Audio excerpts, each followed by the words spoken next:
Você já ouviu falar de uma mulher que, com apenas a força de sua fé, conseguiu deter um exército inteiro? Hoje, vamos conhecer Santa Clara de Assis, uma jovem que deixou tudo para seguir a Deus e, em um momento decisivo, salvou a cidade de Assis de uma invasão iminente. Mas há algo nesta história que poucos conhecem. O milagre que aconteceu naquela noite não foi apenas um ato de proteção divina, mas uma prova concreta do poder transformador da oração. No entanto, o que muitos não sabem é que por trás desse milagre escondem-se detalhes surpreendentes que a Igreja raramente menciona e que revelam o verdadeiro alcance da santidade de Clara. Fique até o final, porque vou contar a você um segredo fascinante sobre este episódio. Algo que poderá mudar a forma como você enxerga os milagres e a força da fé. Você está pronto para descobrir como Santa Clara se tornou o escudo de Assis e o que Deus revelou por meio dela? Vamos começar. No coração da Úmbria, em uma Assis marcada por conflitos entre nobres e plebeus, nasceu Clara, em 1194. Sua chegada ao mundo foi celebrada em um lar aristocrático, onde a opulência se misturava à rigidez de tradições ancestrais. Desde muito pequena, porém, Clara parecia ser diferente. Enquanto outras crianças da nobreza desfrutavam dos privilégios sem reflexão, ela observava atentamente o contraste gritante entre os banquetes de sua família e os rostos famintos que passavam pelas ruas de pedra. Clara era filha de Favarone Ofreduzio, um cavaleiro de renome, e de Ortolana, uma mulher de profunda piedade. Ortolana, já conhecida por suas peregrinações a locais sagrados, parecia ter transmitido à filha uma sensibilidade espiritual incomum. No entanto, essa inclinação de Clara não se manifestava em palavras, mas em gestos. Conta-se que, ainda criança, escondia pedaços de pão nas dobras de suas roupas para entregá-los às mãos trêmulas de mendigos que espreitavam à porta da mansão da família. Era como se, mesmo na tenra idade, ela compreendesse que a verdadeira nobreza não estava nos títulos, mas na capacidade de partilhar. A infância de Clara, apesar de confortável, não foi isenta de desafios internos. Crescer em um ambiente que constantemente exaltava riquezas e status, muitas vezes a fazia se sentir deslocada. Nas noites de silêncio, sentada junto à janela, ela olhava as estrelas e se perguntava por que seu coração parecia resistir à vida que todos consideravam ideal. Esses momentos de contemplação eram preenchidos por um misto de angústia e fascínio, como se algo maior estivesse esperando para se revelar. Quando Clara tinha por volta de 12 anos, Assis mergulhou em uma guerra civil entre os nobres e a crescente classe de comerciantes. Sua família, fortemente ligada à aristocracia, se viu envolvida nos conflitos e os gritos das batalhas ecoavam pelas colinas. Nesse período, Clara presenciou cenas que marcariam sua visão sobre o mundo: famílias inteiras desalojadas, crianças vagando sem rumo e uma cidade dividida pelo ódio. Esses eventos plantaram em seu coração uma semente de inquietação. Como poderia uma sociedade tão desigual ser compatível com os valores de amor e justiça que ela intuía serem divinos? Com cerca de 15 anos, Clara começou a sentir a pressão para se casar, como era costume para jovens de sua posição. As visitas frequentes de possíveis pretendentes trouxeram tensão para o ambiente doméstico. Cada proposta parecia um golpe contra seus sonhos inconfessáveis de liberdade e significado. Apesar das expectativas de sua família, Clara sentia dentro de si uma voz suave, mas insistente, que a chamava para algo diferente. Esse conflito interno se intensificava, criando nela uma sensação de desassossego que nem mesmo os conselhos de sua mãe conseguiam aliviar. Foi nessa época que Clara ouviu, pela primeira vez, histórias sobre um jovem chamado Francisco, filho de um rico comerciante de tecidos, que havia renunciado a tudo para seguir uma vida de simplicidade radical. As descrições de sua pregação apaixonada e de sua maneira despojada de viver ressoaram profundamente em Clara, embora ela ainda não soubesse explicar por quê. Francisco falava de um amor tão puro e incondicional que fazia o coração dela vibrar com uma esperança que nunca havia sentido antes. O destino dos dois parecia selado quando, em uma quaresma, Clara teve a oportunidade de ouvir Francisco pessoalmente. Vestida com as roupas finas que sua família exigia, mas com o coração palpitando, ela entrou na pequena igreja onde ele pregava. O que ouviu naquele dia foi tão arrebatador que parecia dissolver todas as dúvidas que haviam atormentado sua alma até então. Francisco falava sobre renúncia, mas não como privação. Para ele, a pobreza era um caminho de liberdade, uma maneira de abraçar o amor de Deus sem barreiras. Cada palavra parecia destinada a Clara, e ela saiu daquele encontro profundamente transformada. Clara voltou para casa, mas não conseguiu retomar sua rotina habitual. Tudo ao seu redor, as festas, as conversas sobre alianças familiares e até os adornos da mansão, agora pareciam sem vida. Durante semanas, ela lutou contra seus próprios sentimentos, sabendo que seguir aquele chamado significaria desafiar não apenas sua família, mas toda a sociedade que a cercava. Ainda assim, a jovem sentia que estava sendo preparada para algo maior, algo que daria sentido à sua existência. Um episódio marcante desse período ocorreu quando Clara encontrou um mendigo faminto à porta de sua casa. Em vez de entregar-lhe apenas um pedaço de pão, como costumava fazer, Clara tirou de sua cintura um cinto ornamentado de ouro e o ofereceu. O homem, surpreso, tentou recusar, mas ela insistiu com uma determinação que nunca antes havia mostrado. "Isto não é meu", disse. "Tudo o que tenho pertence a Deus e aos necessitados." Esse gesto foi o prelúdio de sua total entrega. Conforme os dias se passavam, Clara começou a perceber que sua vida em Assis nunca mais seria a mesma. A chama que Francisco havia acendido em seu coração crescia, alimentada por uma oração constante e por um desejo ardente de conhecer o verdadeiro propósito para o qual havia sido criada. E assim, em meio a uma sociedade que esperava que ela se tornasse mais uma dama da aristocracia, Clara se preparava, silenciosa e resoluta, para trilhar um caminho que mudaria a história da igreja para sempre. A primavera em Assis, com seus campos floridos e ruas de pedra aquecidas pelo sol, testemunhou o momento em que Clara, já com 18 anos, cruzou pela primeira vez o caminho de Francisco. O encontro aconteceu de forma discreta, longe dos olhares atentos de sua família.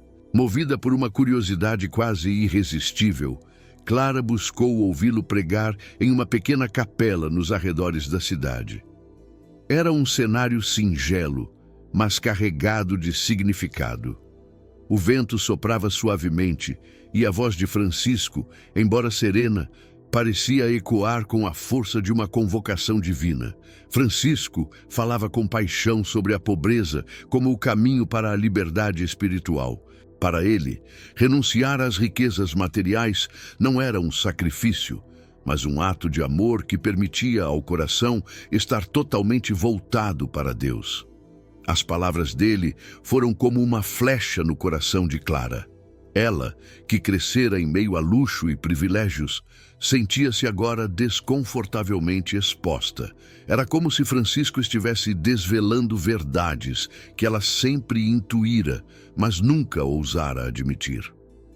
Clara não era apenas uma espectadora naquele encontro. Algo nela reagia de maneira visceral à mensagem de Francisco. Ela se viu tocada por um misto de admiração e urgência, como se o destino lhe tivesse entregado a chave para um mistério que a atormentava desde a infância. Quando o sermão terminou, Clara permaneceu imóvel, absorta, até que uma das amigas que a acompanhava precisou chamá-la de volta à realidade. Mas naquele momento, sua realidade já havia mudado para sempre.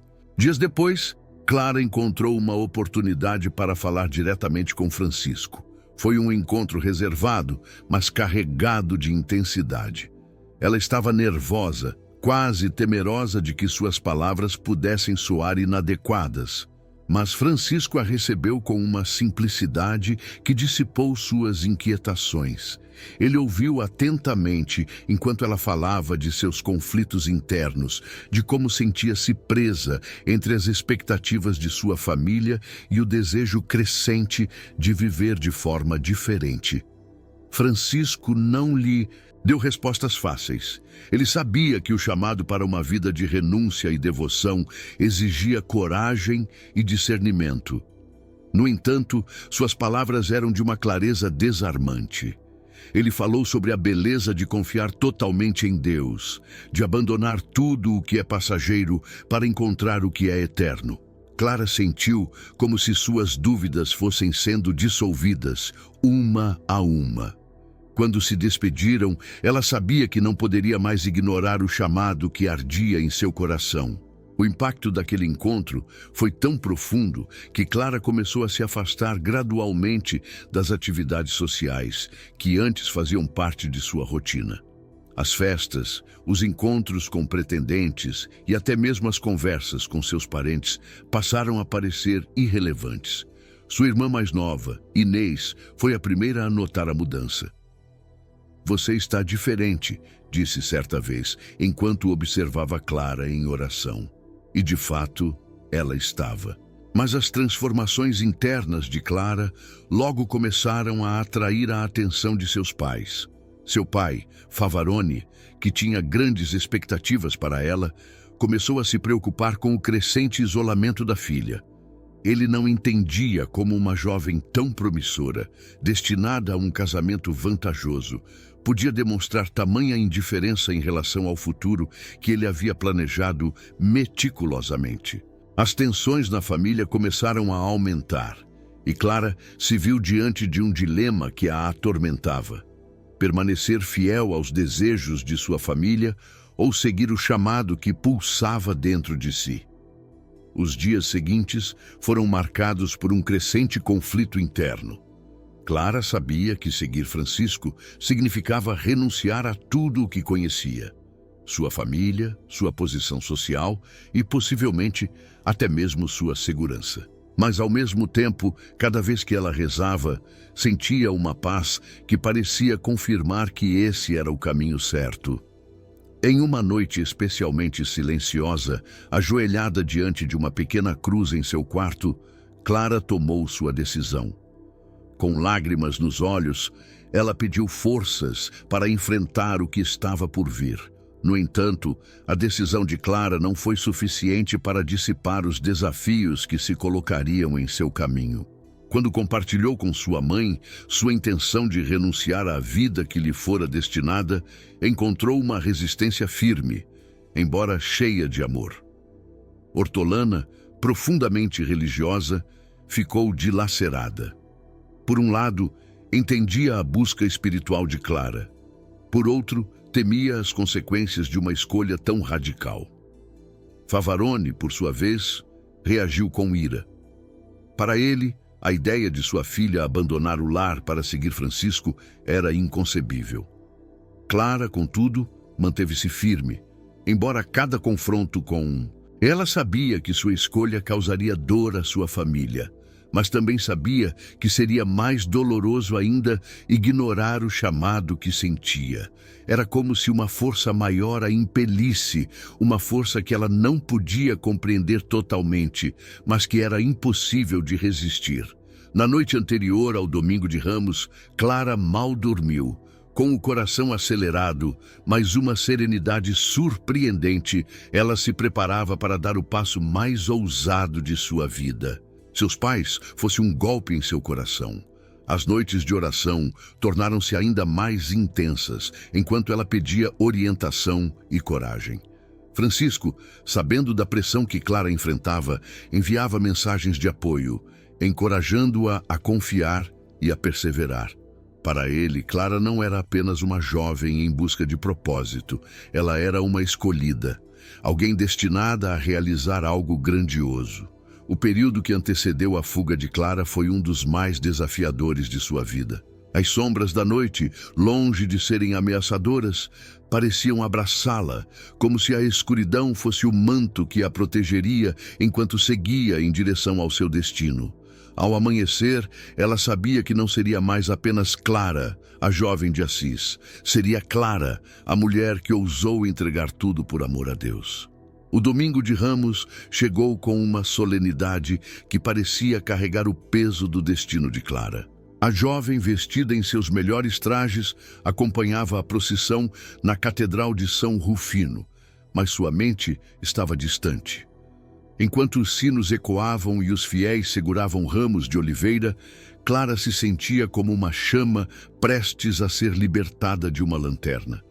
Ela sabia que aquela noite marcaria o ponto de ruptura entre sua vida antiga e o desconhecido caminho que escolhera seguir. Quando o bispo se aproximou para entregar o ramo a Clara, o gesto simples tomou uma dimensão quase simbólica. Era como se ele estivesse confirmando sua decisão, abençoando silenciosamente o passo que ela estava prestes a dar. Naquela noite, enquanto sua família repousava, Clara se levantou em silêncio, amparada apenas pela escuridão e pela coragem que brotava de sua fé. Cada passo pelos corredores de pedra de sua casa parecia ecoar como uma despedida. Ela sabia que jamais voltaria àquele lugar como a jovem herdeira de um nome nobre. Clara havia planejado sua fuga com cuidado, contando com a ajuda de Francisco e seus irmãos. Naquela época, sair de casa sem o consentimento da família era uma transgressão impensável, especialmente para uma mulher. Clara não apenas estava desafiando as normas sociais, mas também se colocava em risco. A estrada para a pequena capela de Porciúncula era traiçoeira à noite, mas a jovem avançava, guiada por uma determinação inabalável. Naquele momento, a jovem nobre se tornava uma serva de Deus, deixando para trás toda a vaidade e status. Clara foi então levada ao convento das Beneditinas em São Paulo, em Bastia, onde estaria temporariamente protegida. Quando sua família descobriu sua fuga, a reação foi imediata e furiosa. Seu tio Monaldo, conhecido pelo temperamento explosivo, liderou uma expedição até o convento, determinado a trazê-la de volta à força. A tensão naquele momento era palpável. Ao chegar a Porciúncula, foi recebida por Francisco e seus irmãos com uma reverência que lhe tocou profundamente. Eles sabiam que Clara estava abrindo mão de uma vida confortável e de um futuro promissor, não por desespero, mas por amor. Francisco, em um gesto que simbolizava o início de uma nova vida, cortou os longos cabelos de Clara, que sempre haviam sido motivo de orgulho para sua família. Quando as palavras falharam, ele tentou arrastá-la de volta para casa. Foi então que Clara, em um gesto inesperado, segurou firmemente o altar e declarou que ninguém a faria abandonar sua decisão de seguir Cristo.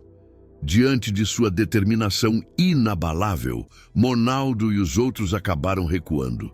Não podiam negar a força que emanava de Clara, uma força que parecia muito maior do que sua juventude ou fragilidade física poderiam sugerir. Clara, que até então nunca havia enfrentado sua família diretamente, precisou reunir toda sua coragem para resistir. Quando Monaldo e seus homens chegaram, Clara foi levada à sua presença. Eles a encontraram vestida com um hábito simples, com o cabelo cortado e uma serenidade que contrastava com a tempestade de emoções ao seu redor. Monaldo tentou convencê-la, argumentando que ela estava jogando fora sua vida e desonrando o nome da família.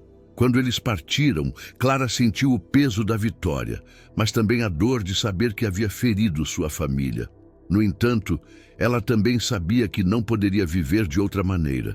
Sua entrega era total, e não havia retorno. Nos dias que se seguiram, Francisco orientou Clara a se mudar para o pequeno convento de São Damião, nos arredores de Assis. O local, uma construção simples e isolada, parecia ser o reflexo perfeito da vida que Clara desejava levar. Ali, ela encontrou um espaço de paz, onde poderia se dedicar à oração e ao trabalho. Não demorou muito para que outras jovens, inspiradas por seu exemplo, começassem a se juntar a ela.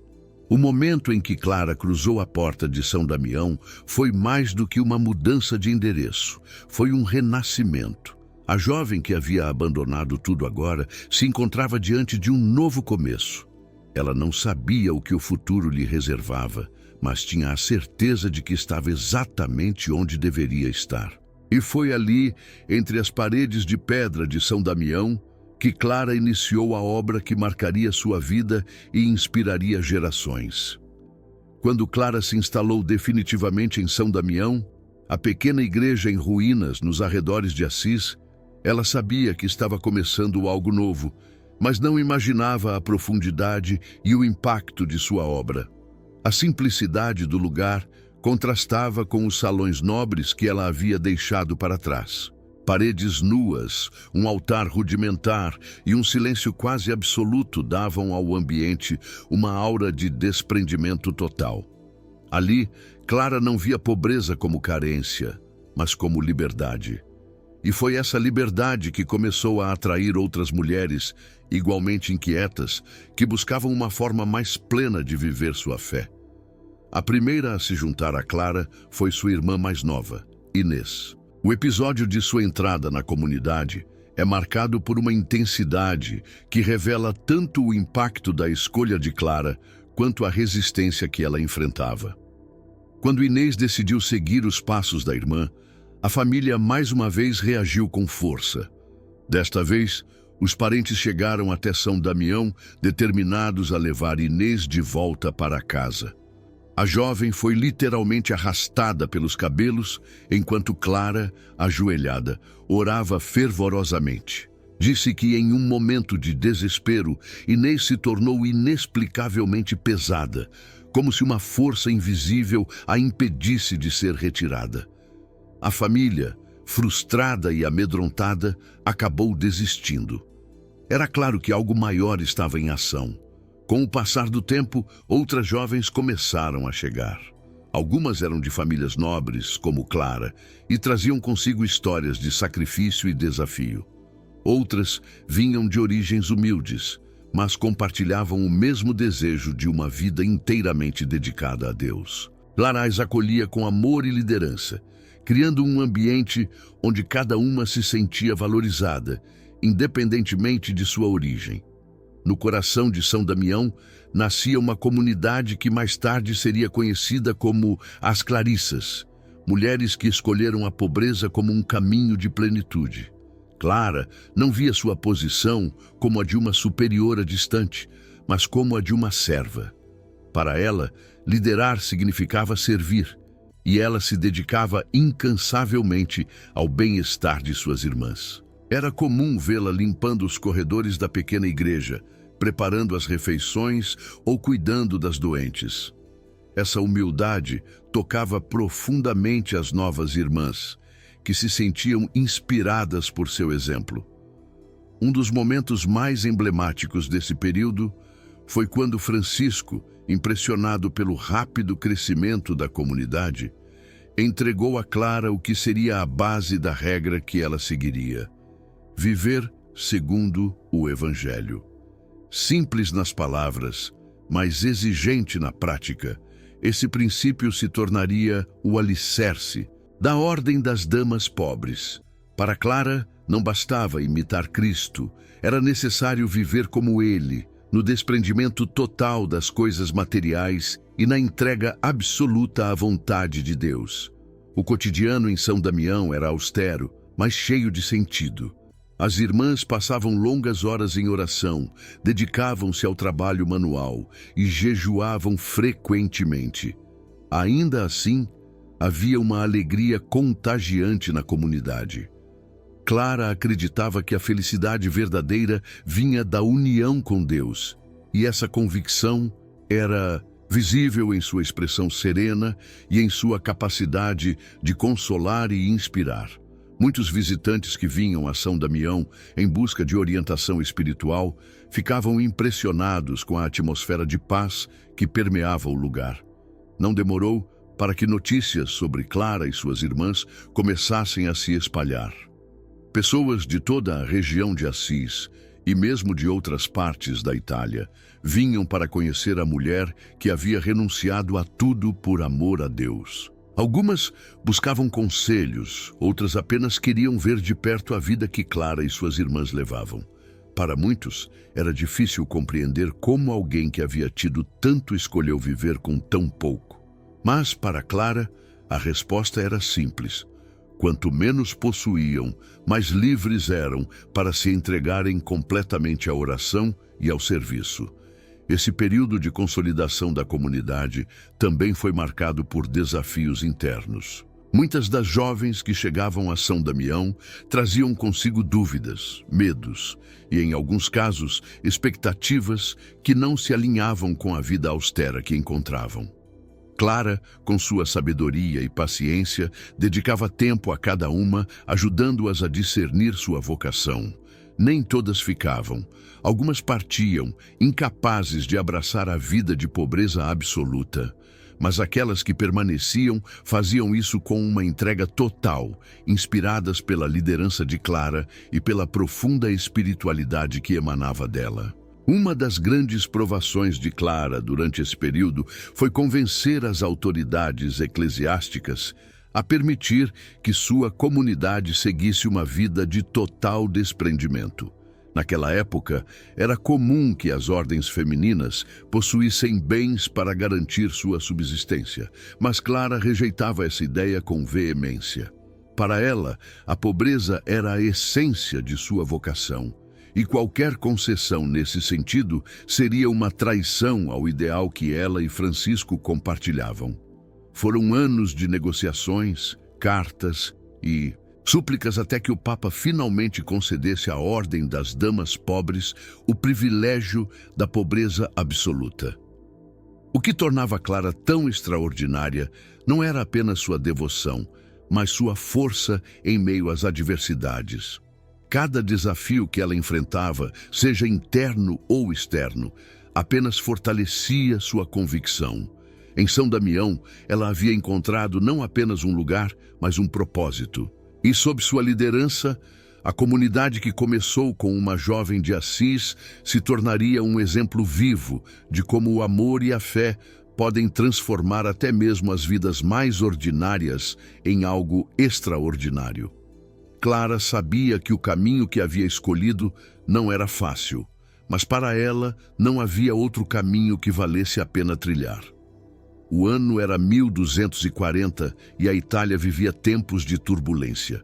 Tropas sarracenas, aliadas ao imperador Frederico II, avançavam pelas cidades da Úmbria, saqueando vilarejos e espalhando o terror. Assis, com suas muralhas imponentes, era um alvo estratégico, e os rumores de um ataque iminente se espalharam rapidamente. A pequena comunidade de São Damião, localizada fora dos muros da cidade, parecia especialmente vulnerável. Para Clara e suas irmãs, a ameaça era real e aterrorizante. Mas a fundadora das Clarissas não deixou que o medo dominasse seus pensamentos. Em vez disso, voltou-se para a única fonte de força que conhecia, sua fé. Naquela noite, as irmãs se reuniram em oração enquanto o som de passos pesados e gritos se aproximava do convento. Clara, já debilitada por anos de enfermidade, foi informada de que os soldados estavam à porta. As irmãs, em pânico, sugeriram que fugissem, mas Clara as deteve. Com uma serenidade que contrastava com a urgência da situação, pediu que trouxessem o ostensório com o Santíssimo Sacramento. Quando o objeto foi colocado em suas mãos, seus olhos, enfraquecidos pela doença, brilharam com uma determinação inabalável. Clara foi levada até a entrada do convento, onde o portão já começava a ser forçado pelos invasores. De joelhos, ela ergueu o ostensório em direção aos soldados. No momento em que o Santíssimo foi exposto, algo extraordinário aconteceu.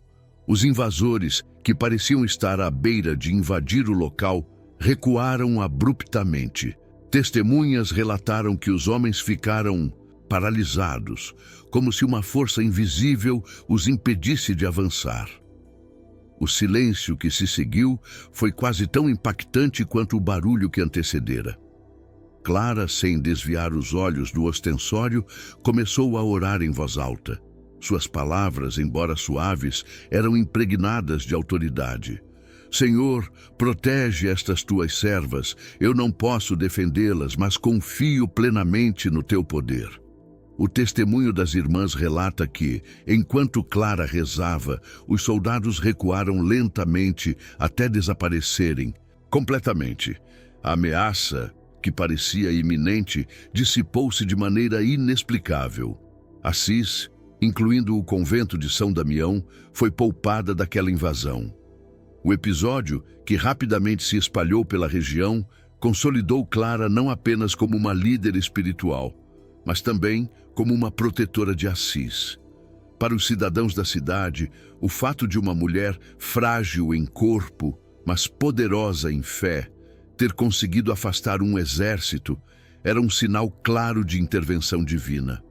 Muitos passaram a considerar São Damião um lugar sagrado, protegido por uma força que ia além das muralhas físicas. Apesar da vitória, Clara não se deixou levar pelo orgulho. Ao contrário, viu o evento como uma confirmação de que Deus não apenas estava presente em sua comunidade, mas também agia por meio da oração e da entrega total. Para ela, o milagre não era um reflexo de sua força pessoal, mas uma prova do que podia acontecer quando se confiava plenamente na providência divina. Essa humildade tocava todos ao seu redor, desde as irmãs até os visitantes que vinham a São Damião em busca de consolo e orientação. O impacto do milagre também reverberou dentro do convento. As irmãs, que até aquele momento haviam se sentido vulneráveis e expostas, passaram a enxergar sua vocação com um novo olhar. Entenderam que a força de sua comunidade não estava na proteção das muralhas, mas na profundidade de sua fé. Inspiradas pelo exemplo de Clara, elas intensificaram suas orações e renovaram seu compromisso com a vida de pobreza e serviço. Os anos seguintes trouxeram outros desafios, mas também reforçaram o papel de Clara como uma figura central na defesa espiritual de Assis. Em 1241, um segundo ataque foi planejado e, mais uma vez, Clara, debilitada, intercedeu em oração. O relato de testemunhas fala sobre como a força das preces parecia criar uma barreira invisível ao redor da cidade. Os sarracenos, que novamente ameaçavam invadir, recuaram, deixando os habitantes de Assis em segurança. Esses episódios não apenas mostraram a profundidade da fé de Clara, mas também revelaram a capacidade dela de inspirar coragem em tempos de crise. Muitos líderes militares da região procuraram-na em busca de conselhos, impressionados pela maneira como ela enfrentava situações de extremo perigo sem perder a serenidade. Clara, no entanto, sempre direcionava o mérito a Deus, recusando qualquer crédito pessoal. Embora Clara fosse fisicamente frágil, sua força interior parecia ilimitada. Os milagres que ocorreram durante os ataques não apenas protegeram Assis, mas também reafirmaram a vocação das Clarissas como um bastião espiritual em tempos de escuridão. Para Clara, cada desafio superado era mais uma oportunidade de demonstrar que a verdadeira força não vinha das armas ou das muralhas, mas de uma confiança absoluta naquilo que não podia ser visto, mas podia ser sentido em cada oração e em cada ato de fé. Clara de Assis, Conhecida por sua fortaleza espiritual e por liderar a comunidade de São Damião com amor e coragem, enfrentou em sua vida um sofrimento que testaria ainda mais sua fé. Décadas de enfermidade. Por volta de 1224, Clara começou a sentir os primeiros sinais de uma doença que a acompanharia até o fim de sua vida. Não se sabe ao certo qual era o diagnóstico médico, mas a fraqueza progressiva e as dores constantes a obrigaram a passar a maior parte de seus últimos anos acamada. Para qualquer outra pessoa, esse fardo poderia ser insuportável, mas Clara transformou seu sofrimento em uma profunda vivência espiritual. No início, Clara tentou esconder a gravidade de sua condição para não preocupar as irmãs. Mesmo quando a dor tornava difícil para ela caminhar ou participar das atividades diárias, ela fazia questão de estar presente, liderando a oração e oferecendo palavras de encorajamento. As irmãs, contudo, não demoraram a perceber que algo estava errado. A imagem de Clara, já magra pela austeridade de sua vida, agora ainda mais frágil e pálida, fez com que elas se reunissem para oferecer ajuda. Mas Clara, com um sorriso sereno, assegurava-lhes que suas dores eram uma oportunidade de estar ainda mais próxima de Cristo. Conforme os anos passavam, a doença progrediu. O que era antes uma fraqueza ocasional tornou-se uma condição debilitante. Clara, muitas vezes, era incapaz de sair de sua cama, e as tarefas mais simples, como comer ou sentar-se, exigiam grande esforço. Apesar disso, ela nunca deixou que o sofrimento a afastasse de suas irmãs ou de sua missão. Mesmo acamada, continuava a orientar a comunidade com sua sabedoria e sua fé inabalável. As irmãs frequentemente vinham sentar-se ao lado de sua cama, buscando conselhos ou simplesmente conforto na presença daquela que consideravam uma mãe espiritual. A doença de Clara não a impediu de manter sua vida de oração. Pelo contrário, pareceu intensificar sua comunhão com Deus. Longas noites eram passadas em vigília e muitos relatos indicam que ela frequentemente entrava em estados de profunda contemplação. Para Clara, a dor física era um meio de união com os sofrimentos de Cristo, especialmente sua paixão. Em uma ocasião, quando uma das irmãs perguntou como ela conseguia suportar tantas dificuldades sem desanimar, Clara respondeu com simplicidade: "Quando olho para o crucificado, tudo se torna leve." Apesar de sua fragilidade, Clara permaneceu profundamente envolvida nas questões práticas de sua comunidade. Ela continuava a escrever cartas para encorajar outras comunidades de clarissas que surgiam em diferentes partes da Itália e da Europa, inspiradas por seu exemplo. Algumas dessas cartas revelam a intensidade de seu amor por Cristo e seu desejo de que as irmãs seguissem sua regra de pobreza com fidelidade. Mesmo diante de pressões externas, Clara recusava qualquer concessão que comprometesse o ideal que ela e Francisco haviam estabelecido. Um dos momentos mais tocantes durante esse período foi quando Clara recebeu a visita do Papa Inocêncio IV. O pontífice, que estava em Assis para resolver assuntos relacionados à igreja, soube da condição de Clara e decidiu visitá-la pessoalmente. Ao entrar no quarto simples onde ela estava deitada, ele se impressionou com a serenidade que emanava daquela mulher, que, apesar da fraqueza física, irradiava uma força espiritual incomparável. Durante a conversa, Clara expressou mais uma vez seu desejo de que sua regra de pobreza fosse oficialmente aprovada pela Igreja. O Papa, comovido por sua determinação, prometeu atender ao pedido. O sofrimento de Clara não se limitava à doença física. Ela também carregava a dor emocional de ver Francisco, seu grande amigo e guia espiritual, passar por seus próprios desafios e, eventualmente, morrer em 1226. A perda de Francisco foi um golpe profundo para Clara, que encontrou conforto apenas na certeza de que ele agora estava em comunhão plena com Deus. Após a morte dele, ela assumiu ainda mais fortemente a responsabilidade de preservar o ideal franciscano, mesmo em meio às crescentes tensões entre os seguidores de Francisco e a hierarquia eclesiástica. Ao longo de seus anos de enfermidade, Clara também experimentou momentos de graça extraordinária. Relatos históricos mencionam episódios em que ela parecia transcender as limitações de seu corpo. Em uma ocasião, enquanto as irmãs estavam na capela celebrando a missa de Natal e Clara não pôde participar por estar muito fraca, ela teve uma visão que lhe permitiu acompanhar a celebração à distância. Esse evento, registrado na tradição franciscana, é considerado um dos primeiros relatos do que hoje chamamos de comunhão espiritual. Nos últimos anos de sua vida, Clara parecia viver em um estado constante de união com Deus.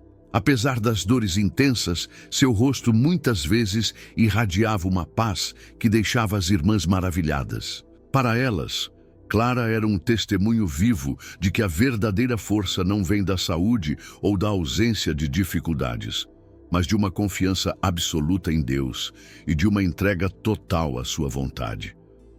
Quando Clara finalmente partiu, em 11 de agosto de 1253, cercada por suas irmãs, seu rosto refletia uma serenidade que parecia confirmar o que ela sempre acreditara. O sofrimento, quando oferecido com amor, não é um peso, mas um caminho para a glória eterna. Sua vida, marcada por desafios físicos e espirituais, continua a inspirar aqueles que buscam encontrar sentido na dor e força na fraqueza. E mesmo em sua morte, Clara deixou para o mundo um legado de fé, perseverança e amor incondicional por Deus. Clara de Assis sempre foi conhecida por sua determinação. Mesmo enfrentando a fragilidade de um corpo enfraquecido pela doença e os desafios políticos e eclesiásticos de seu tempo, ela manteve um foco inabalável em seu ideal: a vida de pobreza radical. Este ideal, tão caro a Francisco e abraçado por Clara com intensidade singular, enfrentou forte resistência. A Igreja, embora respeitasse profundamente a santidade de Clara, via a pobreza absoluta como um risco administrativo para uma comunidade religiosa. Mas Clara estava disposta a lutar até o fim para garantir que a regra que governava as clarissas fosse aprovada sem concessões. O conflito central girava em torno da propriedade. A maioria das ordens religiosas possuía terras ou bens para sustentar suas comunidades, mas Clara rejeitava essa prática. Para ela, depender exclusivamente da providência divina não era apenas uma escolha espiritual, mas uma expressão de total confiança em Deus. Essa visão, no entanto, era considerada imprudente por muitos no alto clero, que temiam que a ordem das damas pobres, como eram chamadas as clarissas, não pudesse se sustentar sem recursos próprios. Clara, com sua voz já enfraquecida, mas com uma força de espírito que desafiava qualquer resistência, defendeu sua posição com argumentos que vinham do coração e da fé. O Papa Gregório IX, que sucedera Inocêncio III, chegou a oferecer a Clara uma solução que, aos olhos de muitos, era um compromisso razoável: permitir que a ordem possuísse propriedades sob a administração da Igreja, o que garantiria sua sobrevivência sem comprometer completamente a pobreza individual das irmãs. Para qualquer outra pessoa, essa teria sido uma solução satisfatória, mas não para Clara. Ela recusou, dizendo: "Quero ser absolvida de meus pecados, Santo Padre, não de seguir a Cristo." Os anos seguintes foram marcados por longas negociações, durante as quais Clara escreveu inúmeras cartas para papas e cardeais, explicando sua visão e reafirmando seu compromisso com a pobreza evangélica. Apesar de suas limitações físicas, cada palavra escrita por Clara carregava uma paixão que tocava profundamente os corações daqueles que as liam. No entanto, os desafios continuavam. Muitos na hierarquia da igreja acreditavam que Clara estava pedindo algo impossível, e sua insistência parecia para alguns uma teimosia que colocava em risco a estabilidade da ordem. O momento decisivo ocorreu no final de sua vida. Em 1253, quando Clara já estava acamada e visivelmente enfraquecida, o Papa Inocêncio IV finalmente reconheceu a profundidade de sua fé e concedeu sua aprovação formal à regra de vida da Ordem das Clarissas.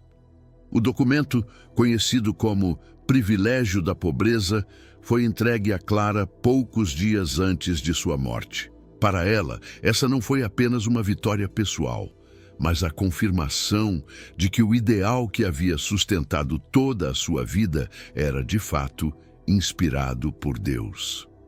O momento em que Clara recebeu o documento foi descrito pelas irmãs presentes como uma cena de profunda emoção. Com as mãos trêmulas, ela segurou o pergaminho como se fosse um tesouro, e lágrimas de alegria correram por seu rosto. Apesar da dor que a consumia, sua expressão irradiava uma paz que nunca haviam visto antes. "Agora posso descansar", disse ela suavemente. "Vi que o Senhor não apenas me ouviu, mas confirmou tudo o que sonhei para as minhas irmãs." A aprovação da regra não foi apenas um marco para Clara, mas também para toda a igreja. Pela primeira vez, uma mulher havia redigido uma regra monástica que foi formalmente aprovada pelo Papa. Isso estabeleceu um precedente importante, reconhecendo a capacidade das mulheres de liderar e moldar comunidades religiosas em completa fidelidade aos princípios evangélicos. Para as clarissas, a aprovação da regra significava a possibilidade de viver plenamente o carisma de Clara, sem interferências ou concessões que comprometessem seu chamado. Após a aprovação, Clara continuou a mostrar sua gratidão em gestos simples. Mesmo acamada, insistia em receber todas as irmãs que desejassem falar com ela, oferecendo palavras de encorajamento e bênçãos. Para Clara, cada irmã era um reflexo do amor que ela sentia por Cristo, e ela se dedicou a elas até seu último suspiro. Os últimos dias de Clara foram marcados por uma serenidade que impressionava a todos ao seu redor. Embora seu corpo estivesse extremamente debilitado, sua alma parecia fortalecida pela realização de seu grande objetivo.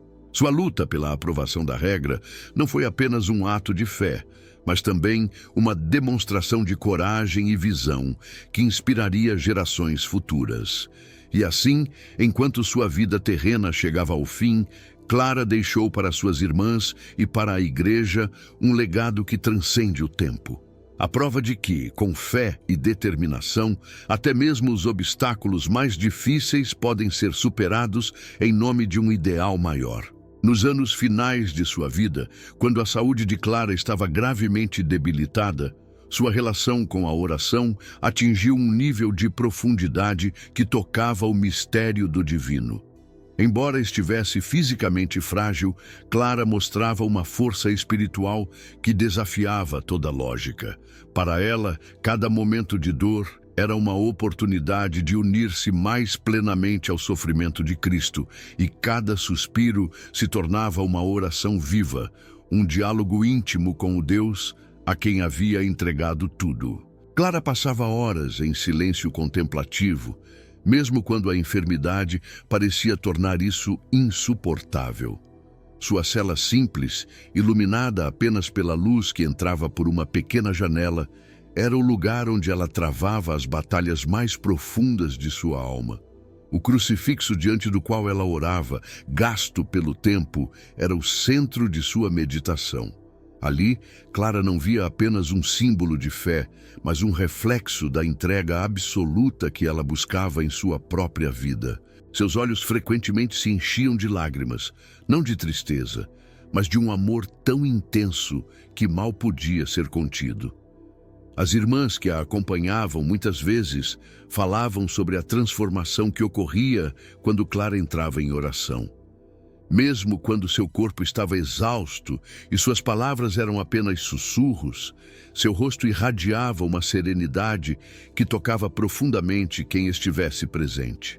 Era como se, naquele momento, a enfermidade que a prendia à cama desaparecesse e Clara se tornasse completamente livre. Algumas irmãs relataram que durante esses momentos era impossível não sentir a presença de Deus. Clara também se dedicava à oração intercessora, oferecendo suas dores e súplicas pelas necessidades das irmãs, da igreja e do mundo. Para ela, a oração não era apenas uma experiência pessoal, mas uma forma de serviço. Quando uma irmã enfrentava dificuldades ou estava doente, Clara frequentemente a chamava para sentar-se ao lado de sua cama. Segurando suas mãos com firmeza, Clara orava com uma intensidade que fazia até mesmo as mais desconsoladas recuperarem a esperança. Um dos momentos mais marcantes desse período ocorreu durante um Natal, quando Clara estava tão debilitada que não conseguiu se juntar às irmãs na capela para a celebração da Missa da Noite Santa. Sentindo-se profundamente triste por não poder participar, Clara entrou em oração com uma intensidade ainda maior. Foi então que ela teve uma visão extraordinária. Em sua cela, ela viu e ouviu toda a liturgia como se estivesse presente na capela. Quando compartilhou essa experiência com as irmãs, na manhã seguinte, elas ficaram maravilhadas com a profundidade da intimidade espiritual que Clara alcançara. Além de sua própria experiência mística, Clara incentivava as irmãs a buscar uma vida de oração profunda. Ela ensinava que a oração não era apenas uma prática religiosa, mas um encontro real e transformador com Deus. Com palavras simples, mas cheias de sabedoria, Clara guiava as irmãs para que encontrassem na oração um refúgio em tempos de dificuldade e uma fonte de alegria em todos os momentos. Suas orientações frequentemente vinham acompanhadas de gestos carinhosos, como o toque em uma mão ou um sorriso encorajador. Conforme sua enfermidade progredia, Clara começou a se afastar das preocupações do mundo exterior e a focar ainda mais em sua vida interior. Não que ela ignorasse os problemas ao seu redor. Pelo contrário, sua oração se tornava um ato de engajamento profundo com os sofrimentos da humanidade. Em uma carta enviada a uma de suas seguidoras, Clara escreveu: "Olhe para o espelho do crucificado e veja ali não apenas seu Senhor, mas também o reflexo do amor que ele tem por você." Era esse amor que Clara experimentava diariamente e que buscava compartilhar com todas ao seu redor. Clara também tinha uma profunda devoção à Eucaristia, que se tornou o centro de sua vida espiritual. Mesmo quando estava acamada, ela fazia questão de participar da Santa Missa da forma que fosse possível. E o momento da comunhão era para ela uma fonte inesgotável de força. As irmãs frequentemente viam lágrimas escorrendo por seu rosto enquanto recebia o corpo de Cristo, pois Clara sentia nesse gesto a confirmação de que nunca estava sozinha, mesmo nos momentos de maior sofrimento. Nos últimos meses de sua vida, Clara parecia viver em um estado constante de contemplação. Embora suas dores físicas fossem intensas, ela as suportava com uma paciência que só podia vir de uma união profunda com Deus. Para as irmãs que a cercavam, Clara era um testemunho vivo do poder transformador da oração.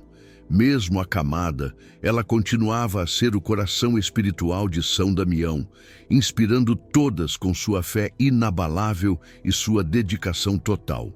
Quando Clara partiu deste mundo, em 1253, suas irmãs sabiam que haviam perdido mais do que uma fundadora. Haviam perdido uma amiga, uma mãe espiritual e uma intercessora cuja vida foi uma oração contínua. Mas também sabiam que o legado de Clara, sua vida de intimidade com Cristo na oração, continuaria a inspirar não apenas a elas, mas a todos que buscassem viver uma fé autêntica e transformadora. Na manhã de 11 de agosto de 1253, o convento de São Damião estava mergulhado em um silêncio solene. As irmãs sabiam que Clara, sua amada fundadora, estava vivendo suas últimas horas. Há semanas, sua saúde vinha se deteriorando rapidamente, e o brilho de seus olhos, que durante tantos anos inspirara coragem e esperança, agora era acompanhado por um cansaço profundo. Mesmo assim, Clara mantinha a serenidade. Sua respiração fraca era marcada por sussurros de oração, enquanto ela oferecia cada instante de dor como um ato de amor a Deus. Naquela madrugada, Clara pediu que todas as irmãs se reunissem em torno de sua cama. Uma a uma, ela olhou nos olhos de cada irmã e, com voz fraca, mas cheia de doçura, agradeceu por terem compartilhado a jornada com ela. Amadas filhas, permaneçam fiéis ao Senhor e guardem o privilégio da pobreza como um tesouro, disse. Suas palavras, embora simples, tinham um peso eterno. Algumas irmãs não conseguiram conter as lágrimas, mas Clara as consolou com um sorriso que parecia irradiar uma paz indescritível. Poucas horas antes de sua morte, Clara recebeu uma visita especial, o Papa Inocêncio IV. Ele, que havia aprovado a regra da ordem poucos dias antes, fez questão de vê-la pessoalmente para conceder-lhe a bênção final. Ao entrar na cela de Clara, o pontífice ficou visivelmente comovido com a cena. Ali estava uma mulher, aparentemente frágil, mas que havia sido uma força transformadora na igreja. Clara, com grande esforço, levantou a mão para abençoá-lo e ele, ajoelhado, inclinou-se para beijá-la. Sua vida é um exemplo para todos nós, disse o Papa, visivelmente emocionado. Clara, sempre consciente da presença de Deus em cada momento, pediu que a paixão de Cristo fosse lida em voz alta. À medida que as palavras do Evangelho eram pronunciadas, seus olhos se fecharam e uma expressão de profunda contemplação tomou conta de seu rosto. Era como se ela estivesse acompanhando cada cena descrita, unindo-se espiritualmente ao sofrimento de Cristo. Quando a leitura terminou, Clara abriu os olhos e sussurrou: "Obrigado, Senhor, por me teres criado." Nos momentos finais, Clara parecia transcender a dor que marcava seu corpo. Algumas irmãs relataram que seu rosto, antes pálido e abatido, começou a brilhar com uma luz suave. Para elas, era um sinal de que Clara já estava sendo recebida na presença de Deus. Enquanto a respiração dela se tornava cada vez mais lenta, as irmãs começaram a cantar suavemente hinos de louvor. O som, combinado com o ambiente simples da cela de Clara, criou uma atmosfera que as irmãs descreveram como quase celestial. Finalmente, Clara deu seu último suspiro. Não houve drama, apenas um silêncio profundo que tomou conta de todos.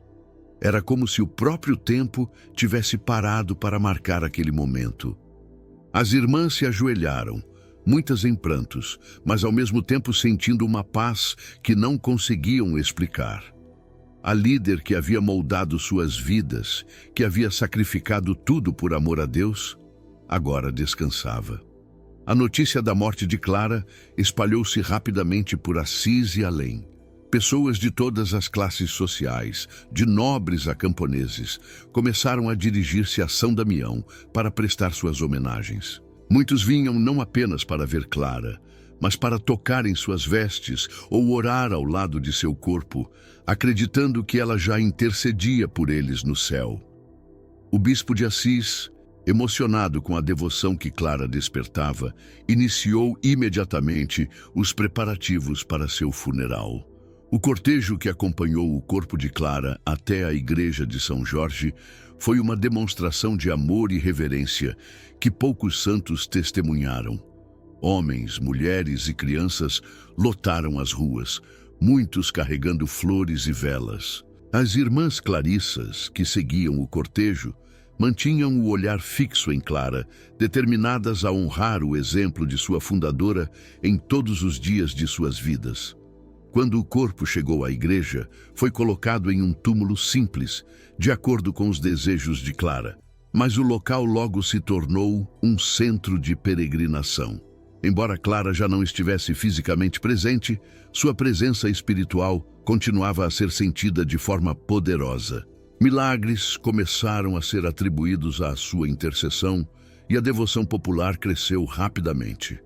Apenas 2 anos após sua morte, o Papa Alexandre IV a canonizou, declarando-a Santa Clara de Assis. A cerimônia, realizada em 1255, foi um momento de celebração para toda a Igreja, que reconhecia não apenas a santidade de Clara, mas também o impacto duradouro de sua vida. A morte de Clara não foi um adeus, mas o início de uma nova fase de sua missão. Mesmo após sua partida, ela continuou a inspirar gerações com seu testemunho de fé, humildade e amor incondicional por Deus. E assim, enquanto o sol se punha sobre Assis naquele 11 de agosto, a luz de Clara continuava a brilhar nos corações de todos que a conheciam e que ainda hoje buscam seguir seu exemplo. Após a canonização de Santa Clara, a sua história e legado começaram a se espalhar por toda a Europa com uma força impressionante. Clara, que em vida preferia o anonimato e a simplicidade, tornou-se uma das santas mais veneradas da Igreja Católica. Seu nome passou a ser pronunciado não apenas em Assis, mas em cidades e vilarejos distantes, onde sua vida de humildade e fidelidade inspirava os corações de homens e mulheres que buscavam um caminho mais próximo de Deus. As Clarissas, a comunidade que Clara fundou, cresceram rapidamente após sua morte. O pequeno convento de São Damião tornou-se um modelo para outras comunidades femininas que buscavam viver o ideal de pobreza evangélica com o mesmo fervor e simplicidade. Durante o século XIII, dezenas de mosteiros clarissas foram estabelecidos em várias regiões da Europa, cada um levando adiante o espírito de Clara. Suas regras, aprovadas pela Igreja, tornaram-se um guia não apenas para a organização prática, mas para a espiritualidade profunda que Clara desejava para suas irmãs. A devoção popular também trouxe à tona histórias e milagres atribuídos à intercessão de Santa Clara. Camponeses relatavam colheitas salvas de desastres naturais após invocarem seu nome, mães pediam proteção para seus filhos e guerreiros clamavam por sua intercessão antes de batalhas. Mas talvez o maior milagre de Clara tenha sido a transformação de corações. Suas virtudes, humildade, amor incondicional e uma fé inabalável eram como um farol que guiava os fiéis em meio às tribulações do mundo. Um dos exemplos mais notáveis de como o legado de Clara continuou a moldar a Igreja foi a construção da Basílica de Santa Clara em Assis. Iniciada poucos anos após sua morte, a Basílica tornou-se um lugar de peregrinação para milhares de fiéis que desejavam homenagear a santa e se conectar com sua espiritualidade. Dentro da Basílica, o corpo de Clara foi sepultado em um túmulo simples, mas o ambiente ao redor era preenchido por um senso de reverência e paz. Relatos históricos mencionam que muitos peregrinos, ao visitarem o túmulo, experimentaram curas físicas e espirituais. Além disso, a influência de Clara transcendeu os limites das Clarissas. Sua amizade com São Francisco e sua adesão ao ideal franciscano ajudaram a moldar uma espiritualidade que ressoava tanto em homens quanto em mulheres.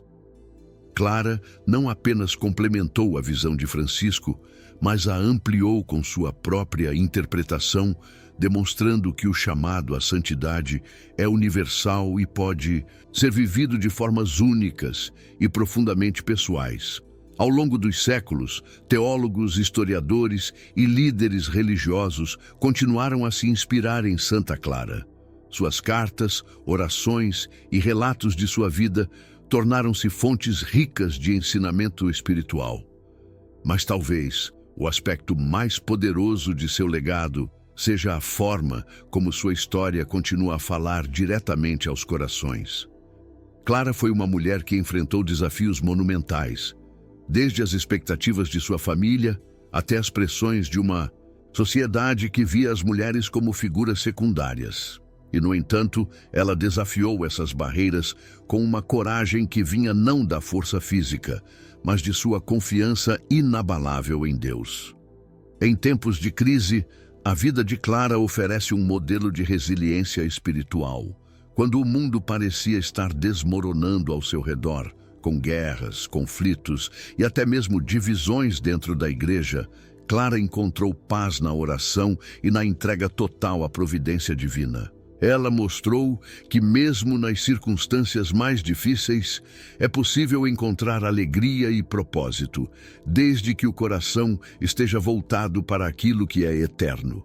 Hoje, Santa Clara é mais do que uma figura histórica. Ela é uma companheira espiritual para milhões de pessoas. Seus ensinamentos continuam a ser uma fonte de inspiração, especialmente para aqueles que buscam viver uma vida de simplicidade e autenticidade em um mundo frequentemente marcado pela pressa e superficialidade. As Clarissas, espalhadas pelo mundo, continuam a ser um testemunho vivo do impacto de Clara. Um impacto que não se limita ao passado, mas que pulsa com força no presente e projeta-se no futuro. Em Assis, o espírito de Clara ainda é palpável. Ao caminhar pelas ruas de pedra que ela percorreu, é impossível não sentir a presença daquela jovem que, com um coração cheio de amor e coragem, transformou uma pequena cidade em um símbolo de fé e esperança para o mundo. A herança de Clara, de fato, não é apenas uma memória, mas uma luz que continua a brilhar, iluminando os caminhos de todos os que buscam seguir o exemplo do Cristo que ela amou acima de tudo. Para finalizar, convidamos você a se inscrever no canal Vozes Sagradas e a fazer parte da nossa comunidade. Se essa história de Santa Clara de Assis tocou o seu coração, deixe um comentário com a sua opinião. Compartilhe o vídeo com amigos e familiares e não se esqueça de deixar seu like para que possamos continuar trazendo histórias inspiradoras. Queremos saber também quais santos você gostaria de ver nos próximos vídeos.